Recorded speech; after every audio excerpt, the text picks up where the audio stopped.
काम वाली by office में ही बॉस के साथ में वो सब काम करने लगी। नमस्ते दोस्तों, मेरा नाम अमित है। मैं जयपुर की एक निजी कंपनी में कार्यरत हूँ। मेरी उम्र 25 वर्ष है। मेरा माता पिता गांव में रहते हैं और मैं शहर में अपने छोटे से फ्लैट में अकेला रहता हूँ। मुझे अकेलापन पसंद है क्योंकि इससे मैं अपनी ज़िंदगी अपने तरीके से जी सकता हूँ। हमारे ऑफिस में एक महिला काम करती थी, नाम था सरला देवी। उम्र करीब 45 साल। वह बहुत मेहनती और मिलनसार थी, लेकिन अचानक एक दिन उन्होंने आना बंद कर दिया। बाद में पता चला कि वह बीमार है। उनकी जगह पर एक सुंदर सादगी भरी लड़की ऑफिस साफ सफाई करने आने लगी। उसका नाम था नाजिया। उम्र करीब 10 साल। वो बेहद ईमानदारी से काम करती थी। एक दिन मैं ऑफिस में थोड़ा जल्दी पहुंचा तो देखा कि वह रूम की साफ सफाई कर रही थी और रो रही थी। मैंने वजह पूछी तो पहले चुप रही, लेकिन फिर फुट फुट कर रोने लगी। उसने बताया कि उसकी माँ अस्पताल में भर्ती है और डॉक्टर ने 10,000 रुपये जमा करने को कहा है। मैं तुरंत मदद करने का वादा किया। अस्पताल जाकर देखा तो वह उसकी माँ सरला देवी ही थी। मैंने तुरंत पैसे जमा किए और इलाज शुरू हो गया। उसके बाद नाजिया से मेरी जान पहचान बढ़ने लगी। एक दिन मैंने उससे पूछा कि तुम पढ़ी लिखी हो, तो उसने बताया कि वह ग्रेजुएट है। यह जानकर मुझे बहुत आश्चर्य हुआ। मैंने उसे हमारे ऑफिस में ही एक नौकरी दिलवाई, जहां उसे 18,000 रुपये की सैलरी मिलने लगी। हम दोनों की दोस्ती गहरी होती चली गई।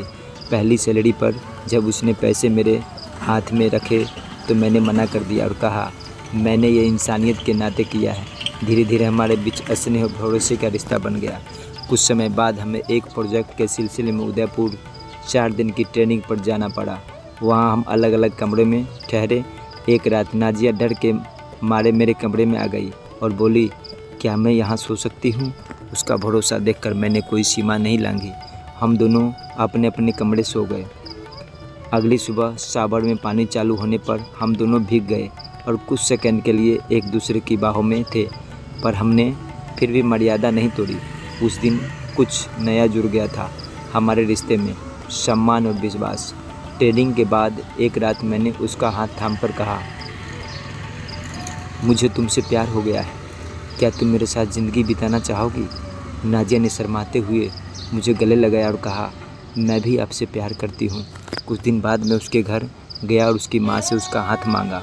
वो पहले थोड़ी हैरान हुई, लेकिन जब उन्हें यकीन हो गया कि मेरा इरादा सच्चा है तो उन्होंने हामी भर दी। मेरे माता पिता ने भी नाजिया को बहुत पसंद किया। हमारी शादी गांव में सादगी और प्रेम से संपन्न हुई।